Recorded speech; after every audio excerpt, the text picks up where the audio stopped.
there is absolutely no biologic basis to the concept of an incongruent gender identity, that there is no mental health benefit that is sustainable by any of the interventions, social transition, medical transition, or surgical transition. And that, in fact, there turns out to be the medical adverse side effects of the cross-sex hormones at large doses, non-physiologic doses. And then on top of that, sterility and anorgasmia, because the sexual organs have been surgically manipulated to the point where they have no function. They may look really great, in the picture, but they don't function.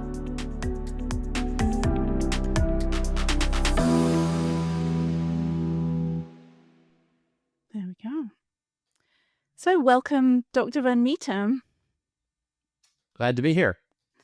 We're delighted to have you. I know you're going to be speaking at our conference in Albuquerque in New Mexico, and we're really looking forward to it. We've got one presentation by yourself where you'll be talking about the impact of hormones, because I think it's very helpful for parents to have something to show their children. This is the impact of testosterone or whatever. And as well as that, we'll have Dr. Patrick Lappert, who I believe is an old friend and colleague of yours. Yes. And he'll be talking about the impact of surgery. So it's a kind of a two-piece, the two of you, and you're both going to be on Sunday morning, which is very, I think, really helpful and practical. But I know, Mia, you have a whole other side of Dr. Van Meter. Mm-hmm. So do you want to kick us off, Mia? I do. You may not know this, Dr. Van Meter, but, I wrote the WPATH files, which was a story that came out last March. But if you're familiar with it, I was delighted by it. It was quite an epic. Oh, thank you. Now, the WPATH files, so I was working for Michael Schellenberger when somebody gave him the WPATH files. And I was delighted by this because for a number of years I had been obsessed with WPATH. And the reason that I was obsessed with WPATH is because of you. So in 2019, I discovered what was happening in pediatric gender clinics and the whole medical scandal.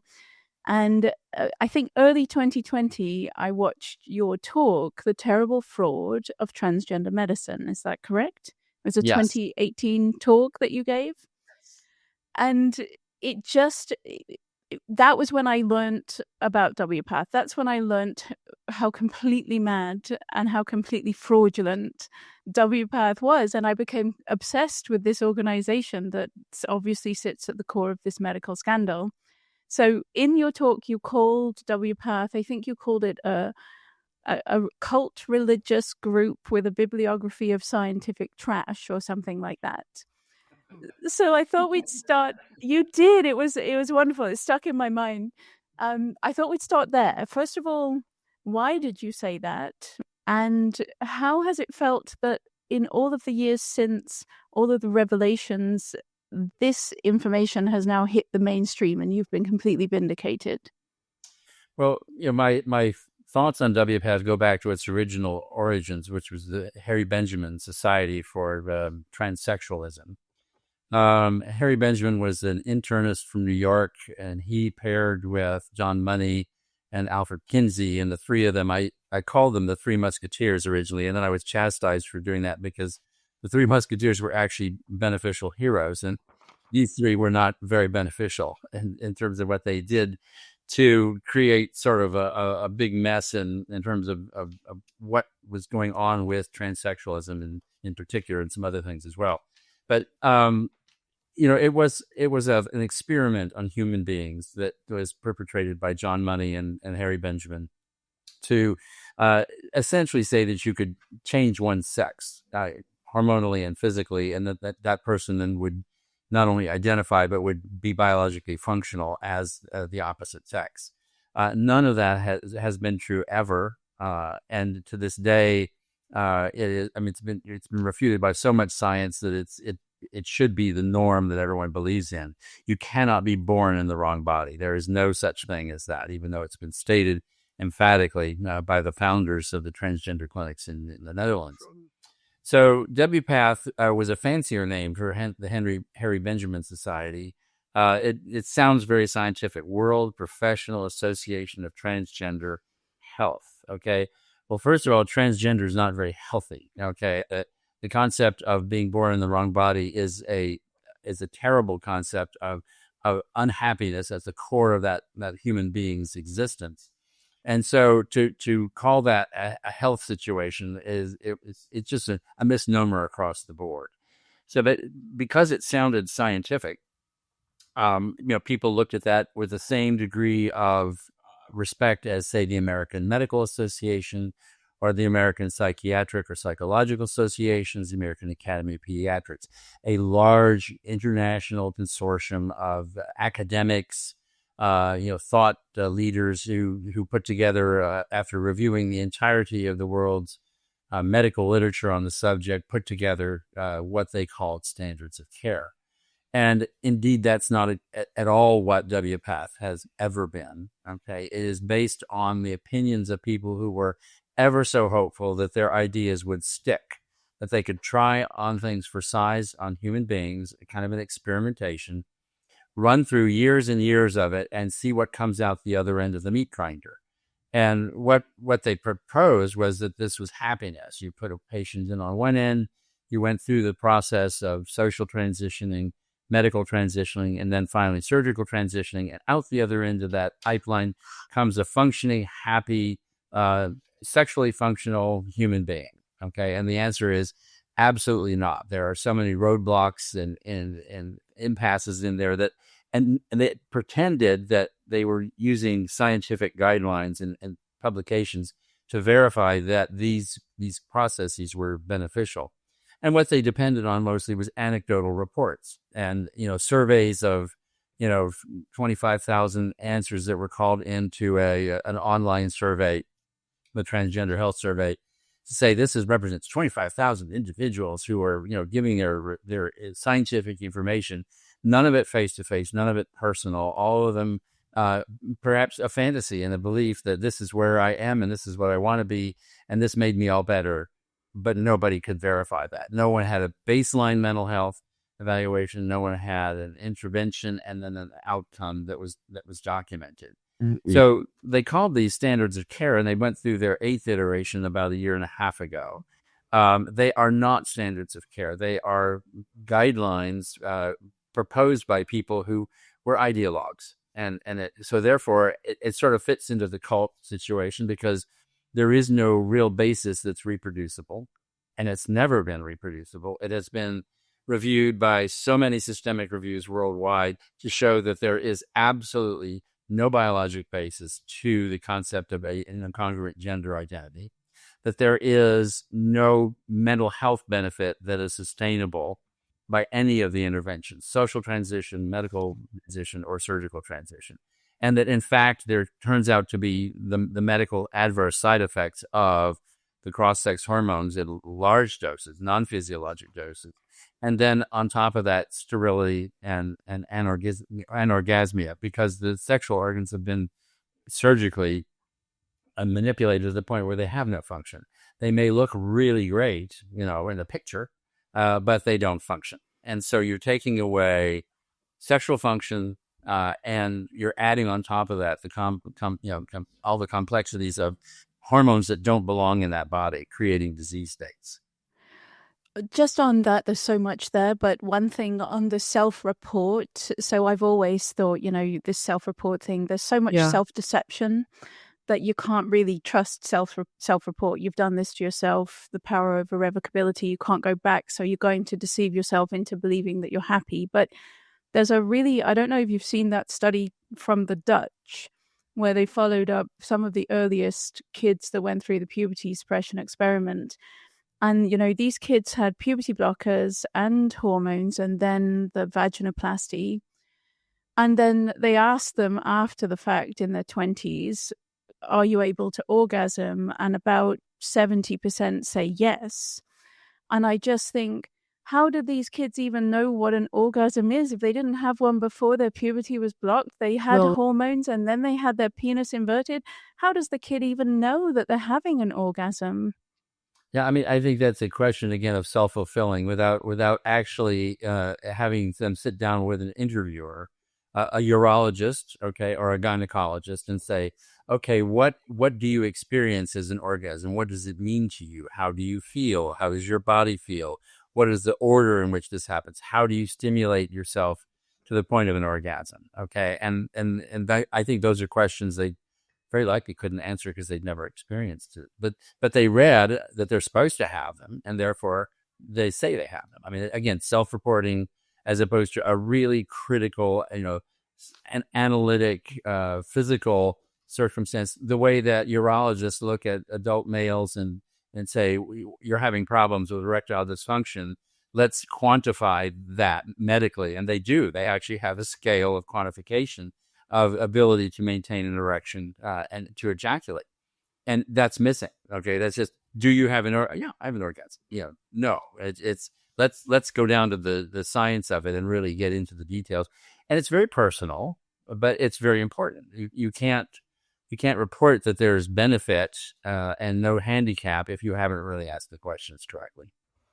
Do you remember your first kind of arguments with WPATH or the HBIGDA or whatever they were called, the Harry Benjamin? Do you remember when you first questioned them and said, well, what are you guys doing? Because it doesn't feel very scientific. Well, what happened is that I had a patient in 1993. It was a biologic male who came into my office, and confidentially, the parents told my office manager, who was the only other person that knew, that this person who looked like a girl, who was dressed like a girl with long hair and with a female name, was actually a biologic male. They had sort of pre-called and said, well, how do we do the medical records? Can we keep this chart separate so that no one has access to it accidentally? And they said they had just moved from California. It was a military family, and this boy had felt he was born in the wrong body. He went to a psychiatrist in Los Angeles, close by where Dad was stationed in the military. And the psychiatrist said, oh, yeah, he's transsexual.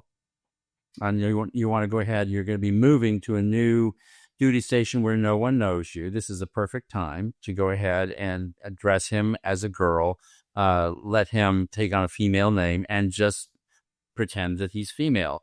But now he's in puberty, so he's probably going to need some estrogen to make his breasts grow.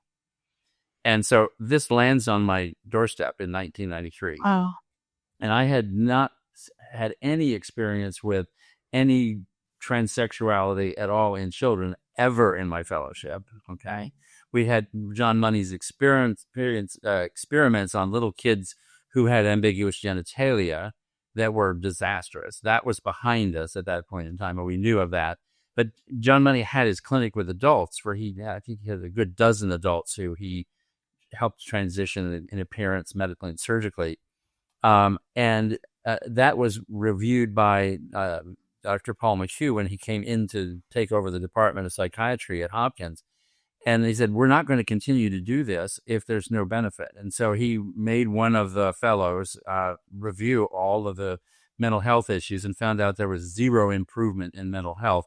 Therefore, the program was stopped. So that's the background I had in mind when this 13-year-old boy comes into my office.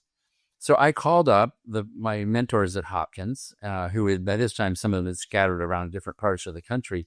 And I said, what am I supposed to do here? I mean, I have no experience. What would you suggest? They said, we have no experience. No one is doing anything like this. This is unheard of.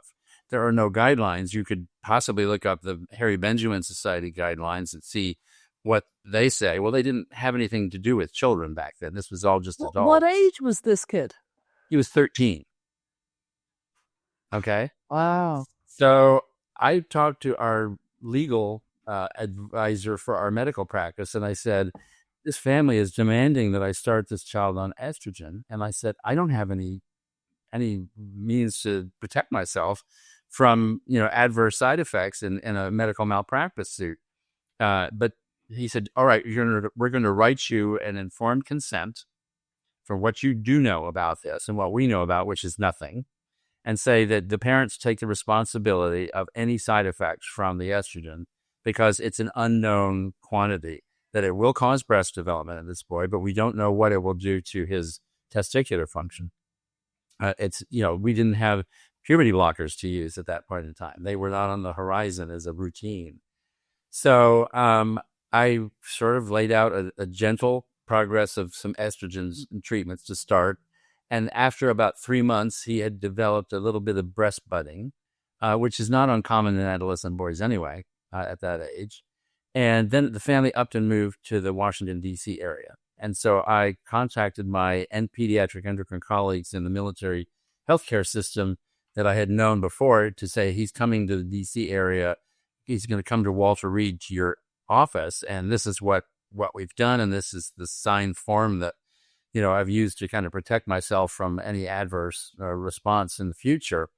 And the child never showed up at the clinic, and I have no idea what ever happened to that child. But that just tells you the infancy of transgender issues in children. It was, no one knew. I mean, nobody had any idea in the pediatric endocrine world anywhere about what to do with this child. None. Now, you hear stories, we've been doing hormone treatments in, here in Texas and there in California for years and years and years and years. I don't know of any cases that were ever published. I don't think they were any published. There were claims that this had happened and this was had been successful. But when I went to the academic centers, they kind of looked askance at it and said, this isn't done. This is not ethical. This is not what we would ever recommend. Okay. So that's just 1993. You fast forward, to where we are today. And, it's the mainstream. It's the, it's cause célèbre. It's, of course you will do this. If you don't, you're horrible, transphobic, and a bigot and a hater, And so, that just left an indelible mark on me to say, this has never been right. Never been right from the beginning. And then in 2000 was when the Dutch Protocol for Children was sort of conceptualized and put into place. And it's interesting in reading the deconstruction of that, the article with Leora Sapir and I think, who else? Stephen Levine, I think, was an author on that one, that looked at the house of cards that protocol was, and how they self-selected people who and sort of left out the data on people that didn't fit the picture, and came up with statistics that looked beneficial. And yet that's not how science is done. Okay. And it smacked of exactly what WPATH was up to, which was creating a myth of scientific validity to something that really had absolutely none. Yeah, the article you're referring to is The Myth of Reliable Research. It's my favorite academic article on the subject. When I read that, I learned so much from it about how deeply methodologically flawed this experiment was. But you're a pediatric endocrinologist, so when they were doing it before this article, like when they first started doing it, did alarm bells ring? Did you think, my goodness, something is way off about this? And were you talking about it and nobody was listening? There wasn't enough details. It was not transparent as to what was going on. Just like all the transgender clinics across this nation, there is no transparency. When you ask for details, you get some scant numbers. I know that the national survey by U.S. News and World Report magazine of best hospital systems, best healthcare systems, has labeled, in the children's hospitals, one of the point raisers that you get to get a higher score on your endocrine subdivision is how many transgender patients you treat each year. And so, the data from my private practice was being used in the conglomerate data for the Children's Healthcare of Atlanta data set.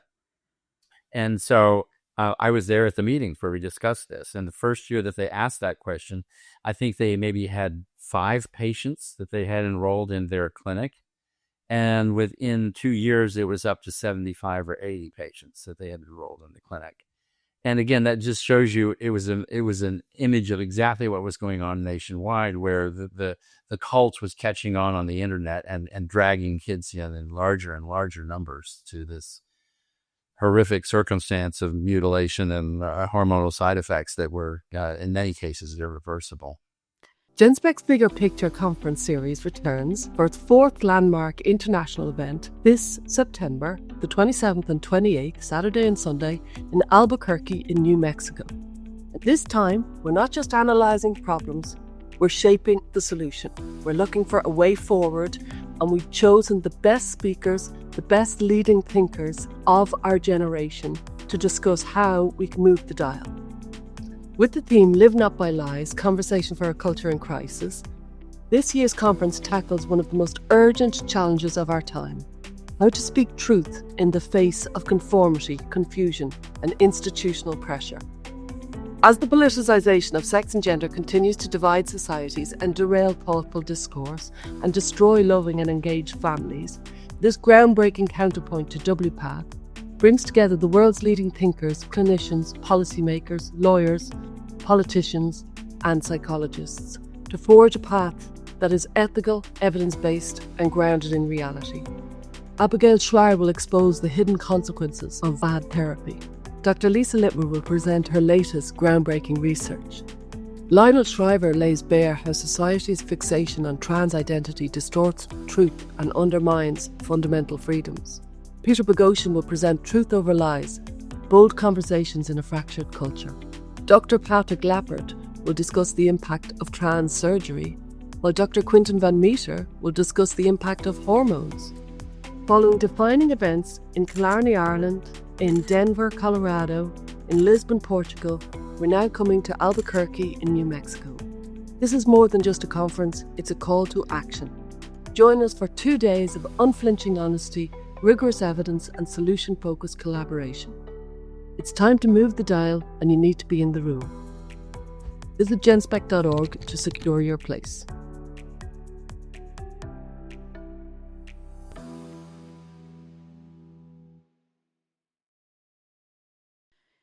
Right, but instinctively, the use of those drugs combined with the hormones to treat a psychiatric disorder, vaguely poorly defined psychiatric disorder, did anything strike you as being completely mad? Well, all of it just struck me as being completely mad because, here in the endocrine world, endocrinology has been around, as a subspecialty for a long time. And what we learn in endocrinology is that when the hormones are off balance, if they're the wrong hormones, if there are excessive androgens, which are classified as a male hormone, but it's the adrenal gland in the female that can produce those. And the testosterone comes from the testicle, and adrenal hormones come from the adrenal gland in males. Those virilize the body, and if it's a female body, it starts doing damage. It increases the risk of heart disease significantly. It also gives the appearance of facial hair. It makes menses irregular. It ends up setting up the endometrium for cancers because of irregular menses and overstimulation with the hormones that don't really physiologically belong to that body.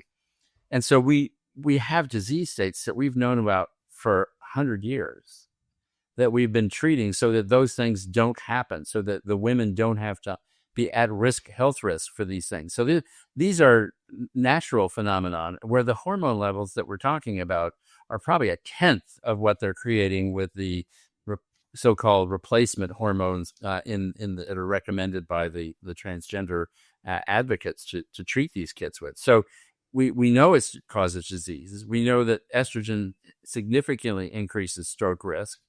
So in males who are overproducing estrogen, you go find the source and get rid of it because that increases prostate cancer, it increases breast cancer, and it increases stroke risk in males.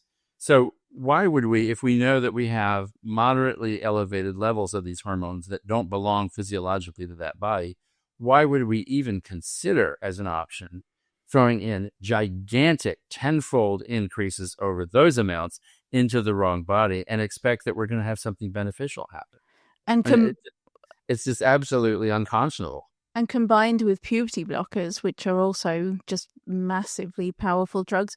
I know we want to talk about John, we want to go back to John Money, I think, but can I just ask, you are a pediatric endocrinologist and you treat precocious puberty, am I correct? You've done research in that area. Because I'm in Canada and we have the mainstream media refuses to let go of the puberty blockers are fully reversible. It's a fully reversible pause. And I was just curious, in precocious puberty and in the in the pediatric endocrinology world that outside of gender medicine, are puberty blockers considered reversible for precocious puberty? What we have is data that's now probably 20 years post-treatment to look at infertility and malignancies and genetic mishaps in the offspring of women who have been suppressed for a couple of years, sometimes maybe 3 years in very young childhood.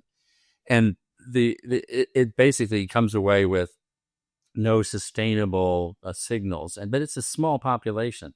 The study that they're looking at are like 45 women. Okay, that's not the hundreds and hundreds that get treated. And so, as happens a lot in clinical research, to look at the safety and efficacy of an intervention, it was very effective in stopping puberty from progressing for two reasons that were valid. One, it preserved height potential, because if a girl starts into puberty at age 6, her final height outcome is going to be drastically different, perhaps not even reach anything close to 5 feet or 4'10" or 4'7", okay? Yeah. And she'll be menstruating in the first grade, which is a social disaster. I mean, so yes, there's some social aspects of it, but the idea was let us, if we can safely pause that, put it in for a little while, and then plan to take it away so that the natural process of returning to the normal physiologic function occurs, and the girl begins her periods right around 12 and a half years of age, like everybody else around her would normally. It certainly preserves some height. It's not the panacea for that, but that was the purpose of it. But the underlying cause of precocious puberty in females is usually never found. I mean, there's nothing anatomically. It just happens. They're dissecting out the genome and looking for signaling sequences it's kind of a fascinating thing in the new world of molecular genetics, to figure out what causes this trigger to happen early, what sends the signal to get. But that is just, that may be solved and be a better way of figuring out how to stop the process. But in males, it more often is due to a central nervous system tumor or some disruption of the anatomy in the area of the pituitary gland. So although it's not all that common, it's much more common in males than females. So it's you want to stop the puberty, you want to get the kid back into the fold, but you don't want to continue that, because if you do that during the adolescent years, when the brain is expecting to see puberty, when the body is expecting to bring calcium into the skeleton from dietary intake and natural vitamin D production, that if you block it, then you have irreversible damage. And that's admitted. Yeah, okay, bone density, schmone density, who cares? Fractures, osteoporosis, whatever. That's not happening now. We're really, they're kids. We want to make sure they're happy as kids, and we'll deal with that later. But what we do now, there was a beautiful article in a Journal of Clinical Endocrinology and Metabolism. Actually, I think I have a copy of it here, called GnRH, which is gonadotropin releasing hormone, and cognition. And this paper, which was in endocrinology and just for our audience, GnRH is puberty blockers. But keep going. It's puberty blockers. Yeah. And it says that cognitive brain function is totally dependent on the uninhibited natural progression of release of the brain telling the hypothalamus telling the pituitary to get puberty started. And that dementia is an outcome when this is disrupted. Okay. I mean, solid science. Okay. Saying that you are basically messing with brain development when you block puberty. And this is interesting, though. You're messing with it when you block puberty at the natural time when the body is supposed to go through. In a healthy adolescent who is gearing up, probably already has started puberty as well. They normally have started, and then you block it. That's when all of the problems are arising. And then, if you never let them have their natural gonadotropin releasing hormone process go forward, then you're essentially going to end up putting their brain at risk for maldevelopment in certain areas. So we know that.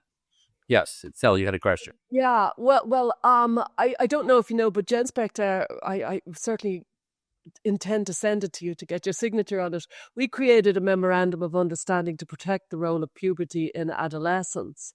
And the idea was that, we need to treasure the fact that this is a very important process that people need to go through in adolescence, that it's a specific process for a specific time. So you're singing my song very much, but I think people don't quite pause enough on the concept of when you pause puberty, you're effectively freezing the body at a certain crucial point of development. And not only that, you're like you said, you're kind of freezing their brain, because the brain should be complexifying in these adolescent years. But when the child whose puberty has been paused, and then some years later they go on to cross-sex hormones, they never actually go into biological puberty.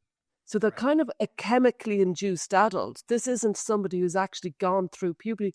I don't think this is highlighted enough. We have highlighted it with our memorandum of understanding, but it's such an important point.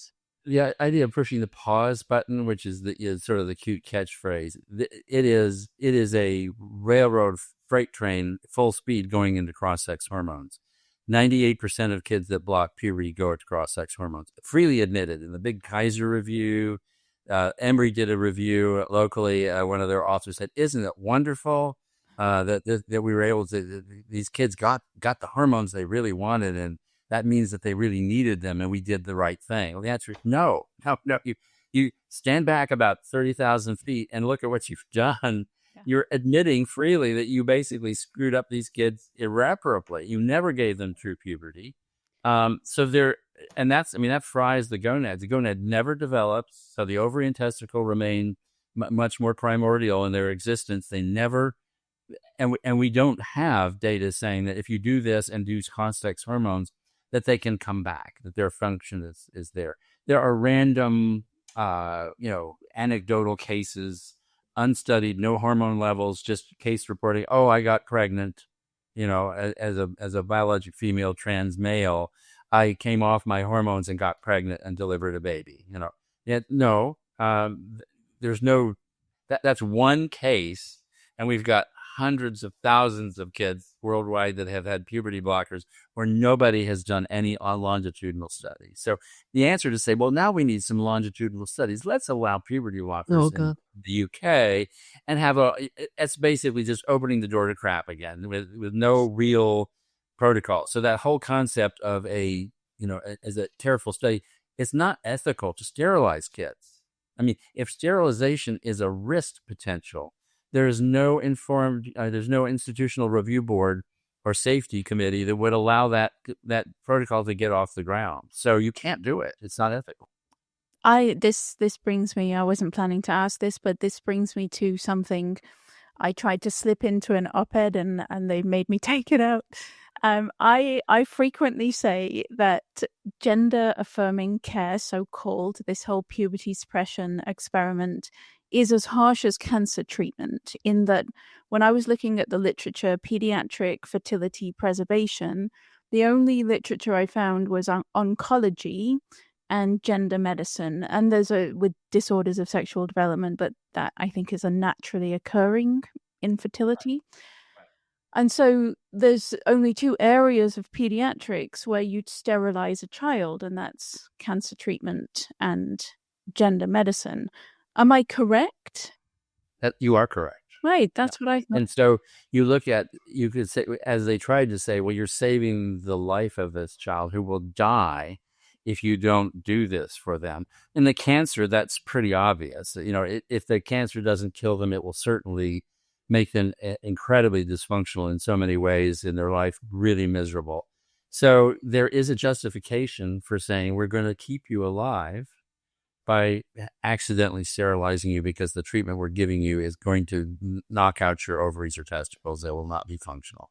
Or we're going to use radiation in the area of the neck for Hodgkin's lymphoma, and that's going to knock your pituitary gland out, and we could possibly induce sort of an artificial circumstance, but you're never going to ovulate as a female. We may be able to do a workaround on those cases, but when the ovary or testicle is destroyed by the chemotherapy, it saves the life of the child, and that's a whole vastly, because the myth of saving a child's life from suicide has been busted so wide open irreparably that if somebody says that, you just need to shake your head and say, I think you need to go back and basically look at reality. Well, that's precisely what I was writing about. I was saying the collapse of the transitional suicide narrative has removed all the medical justification for this experiment, because the Yes. only medical justification they ever had was transitional suicide. It's life-saving care.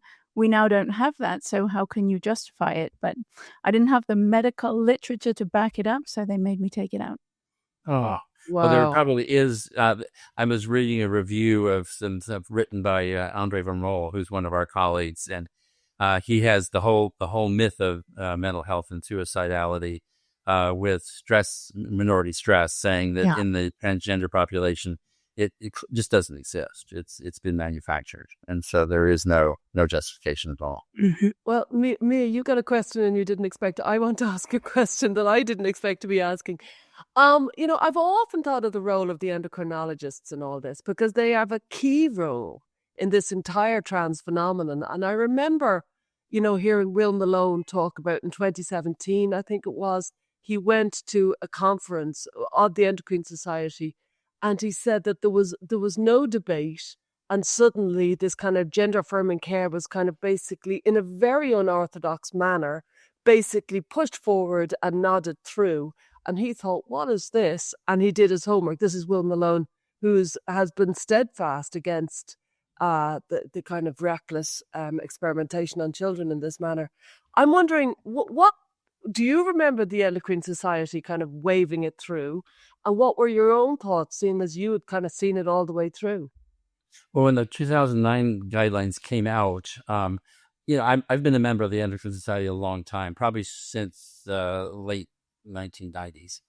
And I didn't recall them sending out the guidelines for review, which they normally will do. Okay. But when they did come out, I responded, negatively and said, of course, I was never, my email was never answered. To say this is not healthy. This is not based on you yourself sort of disclaim that, this is a transient phenomenon in the vast majority of these kids. And you actually suggest that we should not transition these kids, right away, that we should be very careful and take care of the mental health issues. But in truth, what was happening in the U.S. as a result of these guidelines is that mental health issues were basically taking the child and saying, are you schizophrenic? Are you in reality or not? And they would say, oh, these kids have really sound, they're mentally sound. But they did not do an extensive evaluation of their mental health and their family's mental health and the interactions and the experiences, adverse experiences. None of that was ever evaluated. So they kind of bypassed what the Endocrine Society guidelines actually said to do and went right into the social and medical transition in the clinics. And that's when I began to really get super vocal about it, saying, wait a minute, you're not even following your own guidelines. And then when the 2017 revision was sent out, I actually critiqued that and sent my concerns in.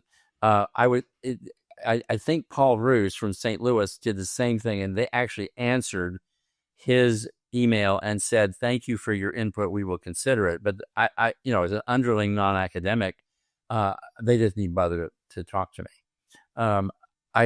I have approached the Endocrine Society, the American Association of Clinical Endocrinology, and the Pediatric Endocrine Society every single year for the past now 7 years. Wow. When they're putting together their meetings, that they give us input about what you'd like to have us discuss, or workshops, or give us names of individuals. I have presented them with everything under the sun, and I don't even get a response. The first time, I'll take it back. The first time with the Pediatric Endocrine Society, they said, thank you for your input, but it was too late. We'll consider this for next year. Next year, be on team. So every year, well in advance, I have sent things up, and I have never heard a peep. And so Mike Laidlaw was kicked out of the transgender SIG presentation that was done by the Endocrine Society 3 times in the middle of the thing. They just shut him off and kicked him off the platform. And he wrote a letter to the president of the Endocrine Society and saying, this is unconscionable. This was on purpose. And the president wrote him back personally and said that this is horrible that this happened to you. And, we would like to have what you're suggesting is a balanced presentation in our future annual Endocrine Society meetings. Okay. And in San Diego, 3 years ago, when the PES met there, they had a session on transgender. That was the only session that had security officers ringing the room, making sure that all cell phones and all tablets were turned off. They did a back-to-back-to-back presentation of three individuals who just, spewed the routine pablum. The moderator, Stephen Rosenthal, who I had known since he was a fellow at UC San Francisco, saw me on the aisle getting ready to get up and ask a question at the end. And he said, "We don't have any time for questions. If you have any concerns, talk to the speakers. Thank you very much. The session is over." And put the microphone down. Wow. 10 minutes before the session was supposed to have ended. And so that is how they handle it. Okay. That is exactly how these professional societies, they will not let you in the door. They will not let you have a dialogue, and they don't want, and why would they do that? The only reason they would do that is if they're afraid that what they're presenting is actually, not appropriate or indefensible. Yeah. Shall we go to John Money, or shall we stick on this? Shall we go to John Money? Much to go. We're going to hold when you come to Albuquerque. Be like, another question. Because we interviewed Dr. Paul McHugh a couple of weeks ago. We're interviewing him again this week. He's got so many stories to tell. And so, of course, we're interested in that time at Hopkins, because that's a really pivotal moment. But you also have some quite incredible anecdotes and opinions, I think, about John Money.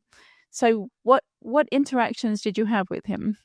Well, he was, and he had perverted ideas. To say that he was a pervert is not nice, okay, and it's to be judgmental, okay. But his ideas were really. We can be judicious, though. Would it be accurate? It might be accurate, might be. Yeah, I'll just say he taught things that were just offensive, and based on clearly just an opinion. Okay, so. One of my favorites was he came in with this was we didn't have PowerPoints then. Okay. Everything was done with Kodachrome slides that you'd have to take a picture of it, have it, reproduced, and then you'd show it up on the screen. He didn't have that. He had a legal pad and a pencil, and he started drawing, and he particularly loved to terrorize religious females. I mean, there was a Polish Catholic girl and an Iranian Catholic girl who were fellows. And he knew exactly how devout they were with their faith. And he would purposely harass them and say things and use language in front of them that made them so uncomfortable that they themselves said, "We don't really want to have to deal with him or go to his lectures if we don't have to." But he had a pad of paper. He started drawing with a pencil. He said, "I have a theory. And that is that amputees basically self-destruct their limbs so that they can have a stump and they can fantasize masturbating the stump." And he didn't know that I had been at the Naval Hospital, Oakland, and our pediatric ward was immediately adjacent to the amputee ward from the Vietnam theater area, where they developed all sorts of amazing prosthetic limbs, and they had a really comprehensive psychological program for these kids that were physically torn apart by their injuries. And so I said, "Dr. Money, I'm unaware that there's anything like that at all. There's a psychologist that talked to us, about the kids with the amputations, never ever saw anything that you're describing." And he said, "Oh, well, never mind." Put his pad down and walked out of the room. So that was the kind of teaching he would do. It was just a crazy idea in his brain that he would try on for size. And if somebody let him get away with it, he would push farther and farther until somebody said something to him and would stop him from doing that. So one simple thing like that just shut that idea out of his head. So I think he never wrote about it. Am I correct, though? He coined the term apotemnophilia, and the the fetish. Well, that's the fetish where you want to chop off. You want to have a healthy leg chopped off or something, and then the attraction to amputees, which is acrotomophilia or something like that. I don't know. So is he applying? Are you saying he was applying that fetish to all amputees? Yes, in general, every amputee really, really wants to basically masturbate their stump. Wow. Yeah. And then one particular actual case where this was very close to the end of my fellowship, was a little baby born with micropenis. It was a genetic male, came down from Buffalo for evaluation of his pituitary gonadal axis. So that's what, normally the brain tells the hypothalamus to tell the pituitary what to do. And that happens, the mother's hormones to stimulate the baby's pituitary gland just to secrete testosterone, which virilizes the baby in utero in the first 12 weeks. Beyond that, the last trimester is where the baby's pituitary is supposed to kind of come along and finish the job and take that normally formed set of structures and enlarge them. And so when you see a baby boy who has an infinitesimal, well-formed but tiny penis and testicles that are either very small or not necessarily even palpable in the scrotum, you assume that that's a potential hypopituitary baby or other reason for ambiguity. When you have the chromosome analysis, normal XY, and if you work hard enough, you can find the testes. This was a little boy who had 2 testicles and a very tiny penis. And so what we did, and this was aligned with standard practice, we stimulated this baby with human chorionic gonadotropin, which is a sort of an artificial way to stimulate the testicle to produce testosterone. And then when testosterone levels, if they were produced, if the tissue responded to that, we had all the information we needed to know about whether this kid would survive as a functional, sexual, functioning male. If basically you could give him testosterone and his body would change. Did he have testicles to begin with? Could they produce testosterone? Was his body resistant to testosterone? Did you not see a response? We had all this lined up and we sent the baby home. We didn't consult the Money's group because we had no issue. This was not ambiguity as far as we were concerned. Money caught wind of the fact that the patient was there. He'd been out of town, interviewed the mom, and told her that we were all full of nonsense and that the endocrinologists did not know what they were doing, that this child could never be raised as a male, and that he sent the mom home saying, change the name, dress the baby as a girl, and you have a girl. Tell your family you have a girl, not a boy. So 6 weeks later, they came back to look for at the end of our treatment protocol to see what things look like. And here is this where I call the name, and it's the grandma and the mom are there. And here is this little baby all dressed in pink with an eyelet bonnet. Oh my God. And I kind of just said, what?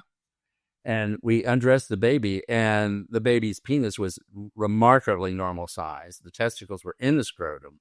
We had adequate levels of testosterone in the blood and clearly tissue response. So Money's put his nose in our part of the world where he was not asked to. And at that point in time, the head of the pediatric endocrine division said to him, you are no longer allowed to see any of our patients without me as endocrine division chief allowing you in to see the patient. And that was at the end of my fellowship. And then very soon after that, McHugh basically took his division down. Jeez. So that's a baby that, today is fertile, and he's about my age. And would have had his genitals cut off and been miserable. Oh, like the my Ranger God. Prince. Yeah. So that just sealed the deal for me. I thought, Money has just got, and Hopkins immediately just kind of quieted down, stopped pushing his publications. McHugh would not allow him to publish anymore under the Hopkins imprimatur. And he was kind of stored away in the basement in archives of bad things that Hopkins had done over the time. And then, to my horror, I read a children's hospital, Hopkins Children's Hospital annual report of all the things. And there was this article saying, we have our new transgender clinic. We've opened as of 2015. And our founder, John Money, he is on a pedestal. He's our hero. We were the pioneers all along, and we knew we were right all along. Yeah. It's even when you must have listened to The Protocol by the New York Times, you know, that podcast that they did Yes. recently, 6-part podcast, took them 2.5 years to make. And they kick things off. They kick things off in episode 1, the first few minutes, where they're talking about how in the 1950s, people who thought they were members of the opposite sex were treated as if they have a psychiatric disorder. And then along came Harry Benjamin, John Money, and they were compassionate and they really listened. And then gender medicine, we were off. As if it's unquestionable, as if it's unthinkable to consider it a mental illness. And you cannot question the fact that, you know, John Money and Harry Benjamin, they were on the right track. They did the right thing. And that to me was the biggest problem with the podcast, because that's where you need to focus all of your energy. In the 1950s, 60s, when it was treated as a psychiatric disorder, that was correct, would you say? Yes, absolutely. And the Harry Benjamin Society was an underground organization. There was no internet. So it was all by letters and perhaps a phone call that you would find. Where in the United States could you find a surgeon that will take off your penis and scrotum and for you as an adult male?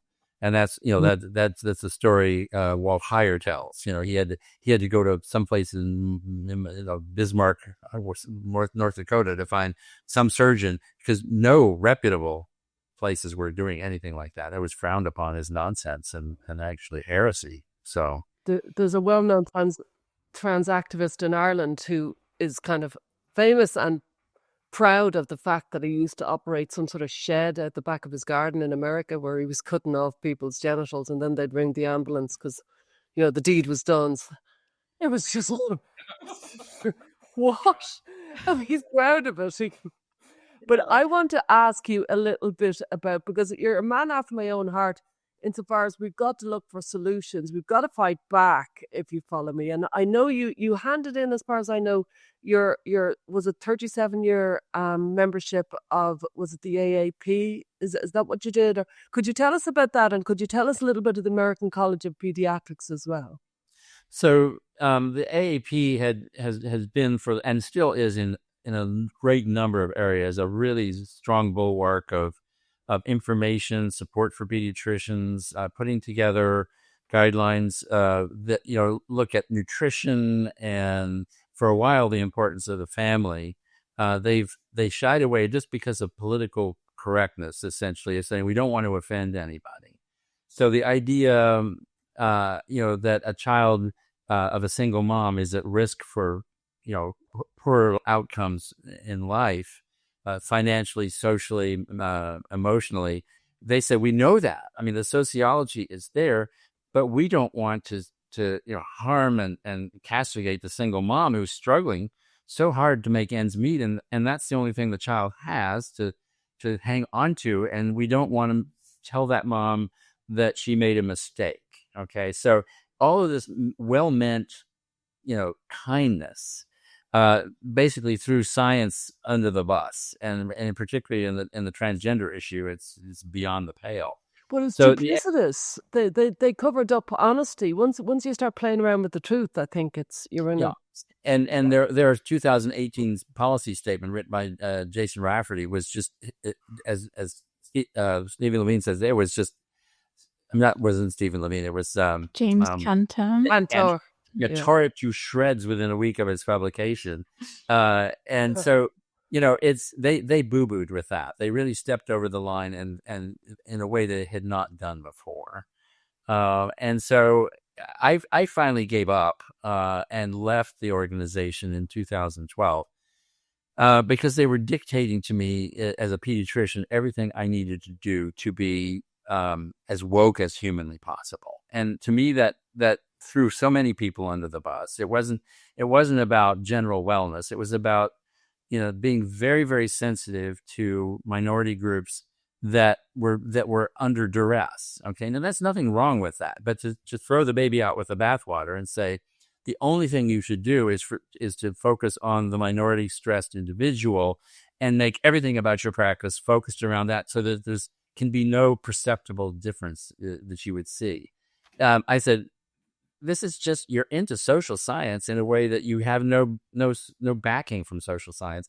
you're just creating policies that are not really focusing on the functional family and its role in society, and making that possible to the best extent you can. There's nothing perfect, but there is an ideal. If you don't strive for an ideal and you just go for whatever happens, you never really make progress in society. You do a lot of harm.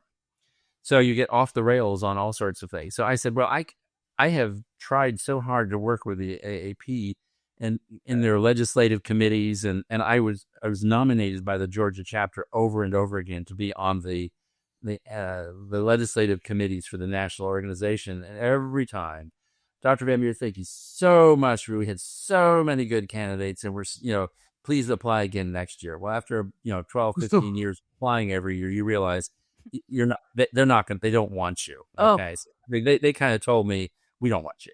So I said, well, the American College of Pediatricians is basing its thing on what is best for the child, based on science, not ideology. I said, that's kind of my bailiwick. I like that.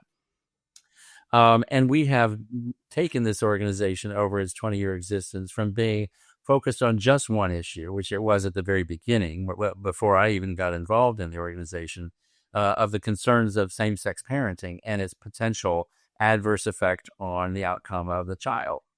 And stopping using anecdotal stuff and go to science. Okay. So that's how it started. Well, that put a big target on our back, of being anti-LGBTQ.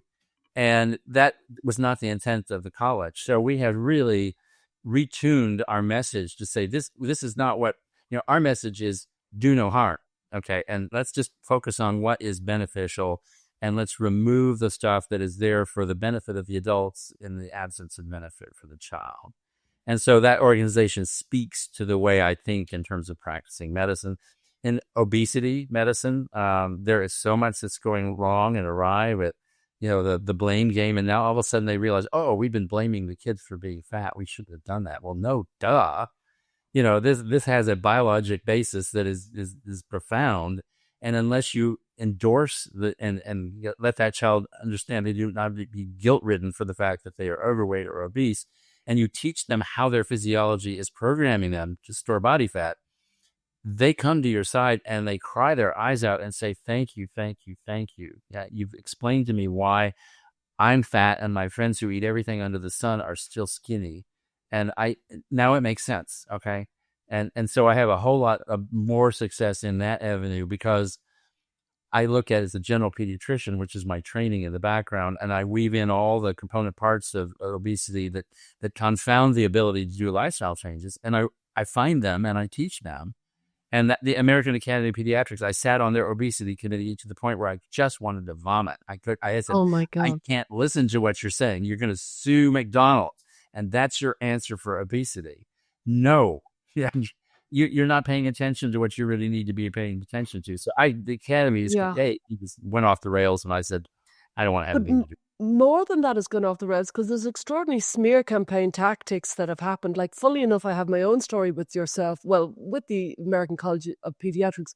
So in 2017, I wrote my first article about the trans issue, and I was critical. I'm very psychologically minded, and so I was just psychologically critical, because it's trying to be something you're not, and that's fundamentally an antithesis of a functioning, healthy mind.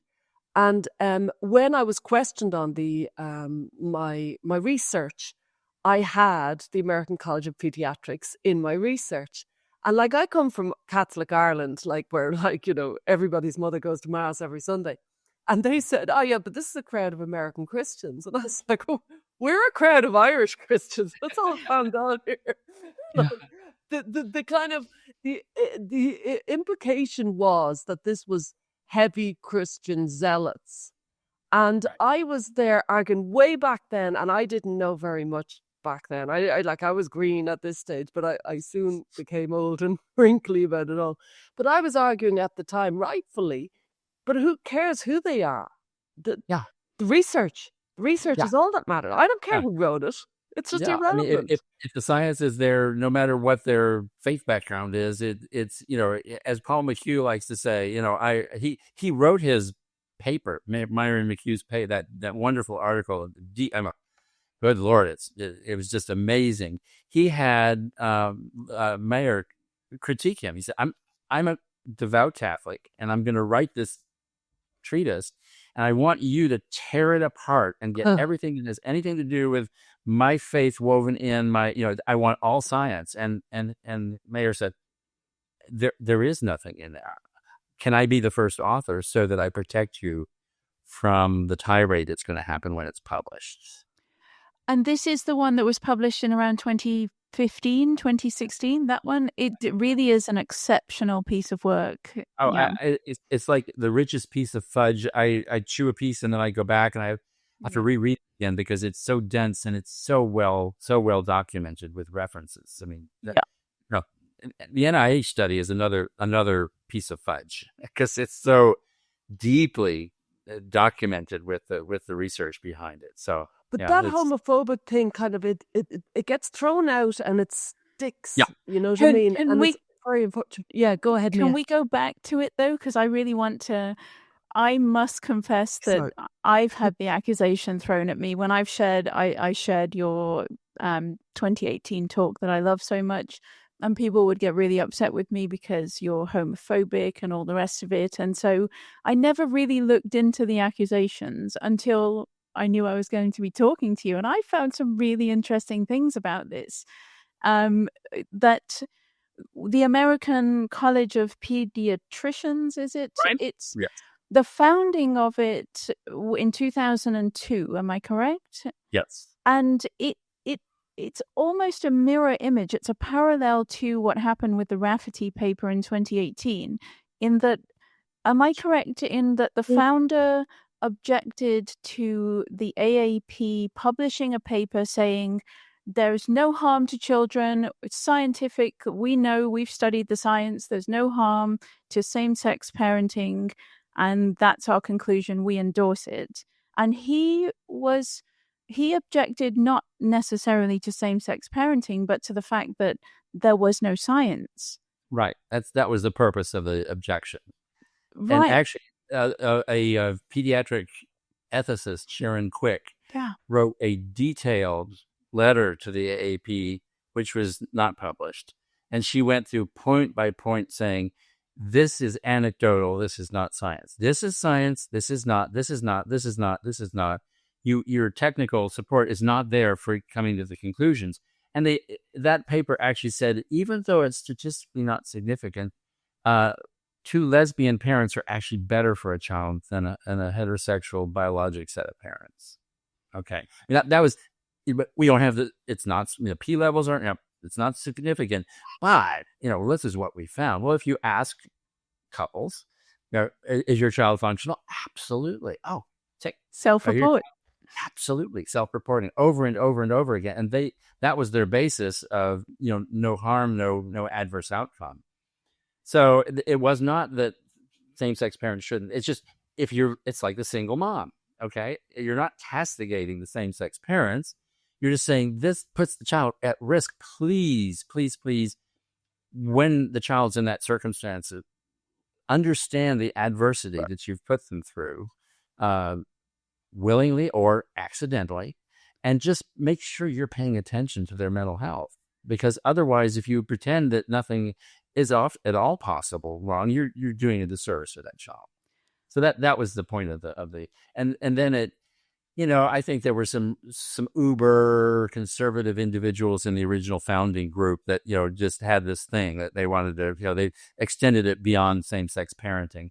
And from the moment I joined, I said, we have got to not go that direction. This is not, we're not going to get any traction because people are going to just say we're generally anti-LGBTQ, which we absolutely are not. And so we fought that as best we could. And it's a label. SBLC still has us on their hate map. So, well, you're the president. We are.